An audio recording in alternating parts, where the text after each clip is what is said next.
Every year I go to my favorite arborist conference at a place called Filoli.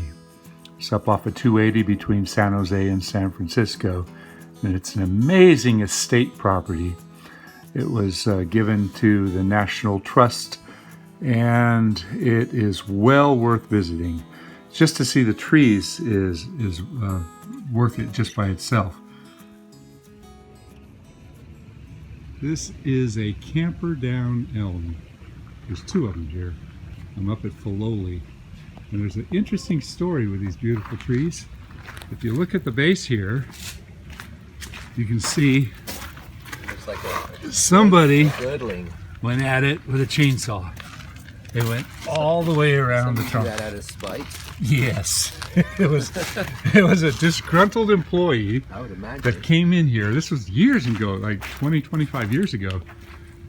Gosh, these things are beautiful. You basically ring bob the tree. They did. But it's kind of interesting because if you normally do that to a tree, you can cut off the cambium and you can kill it.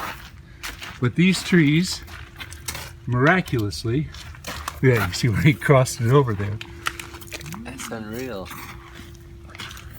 All the way around. Somehow they survived. Look at these things. Do you think the age of the trees are? As old as the Property? state, yeah. I think this dates back to the turn of the century. We could find out. These things are magnificent. Really nice in the summer, for a leaf. Yeah, Nice yeah. canopy for shade. Camperdown Elm, very rare tree.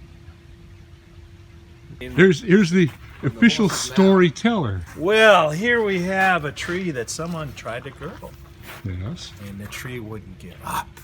Okay, we know that part. That's the only part I know. Oh, both of them.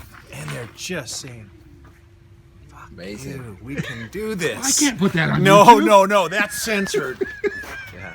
It's going to be like a beat. These amazing trees. It is. The grounds are just really amazing, and there are so many incredible trees. Look at this southern magnolia here. This thing is 100 years old, and it is just magnificent. I'm just blown away by the quality of the trees on this property. Those trees are a little bit awkward. Those are sycamores that have been pollarded every year. A lot of places do that. Those are flowering cherry trees. This whole estate is amazing. Look at this wisteria. This is really, really old. You don't see them. This must be as old as the house. House dates back to 1917. It was started in 1915, and they built the whole place in 2 years, according to what the docents said to me. They've got olive orchards out there, and the grounds are magnificent. So I'm going to take you on a quick little tour of the inside of this place. This is the first time I've had an opportunity to see this property. And apparently the original owners of this property owned a gold mine up in Northern California, the Empire Mine, and eventually I think it had something to do with PG&E. Maybe that was the second owner. But you can see the opulence and it's beautiful. I mean, it's way over the top. Here we get to see a picture of the original owners.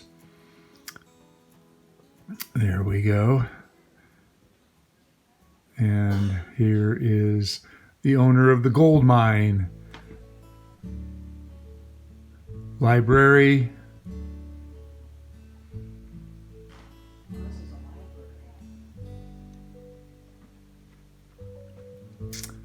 I think this was the drawing room. Every room had a different name. I'm kind of beyond what they're all called, but it was really magnificent. This room had paintings on the walls that were just, they were actually painted on the walls. This was the music room. That was pretty amazing. The dining room all set up for a dinner party. I'm sure that was just for show. The kitchen was really cool. The kitchen was, look at that, there's little buttons that light up for when each of the people in the rooms want to have their breakfast served to them or whatever they may need. It's an old world kitchen. I really liked it. There was a safe in the kitchen for all their silver.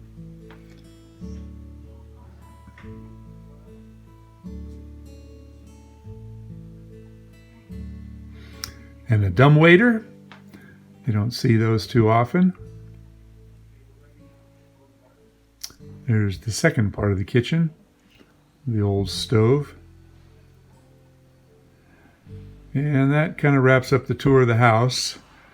I'm driving off the property now. If you ever get a chance to go up to Filoli, it's well worth it.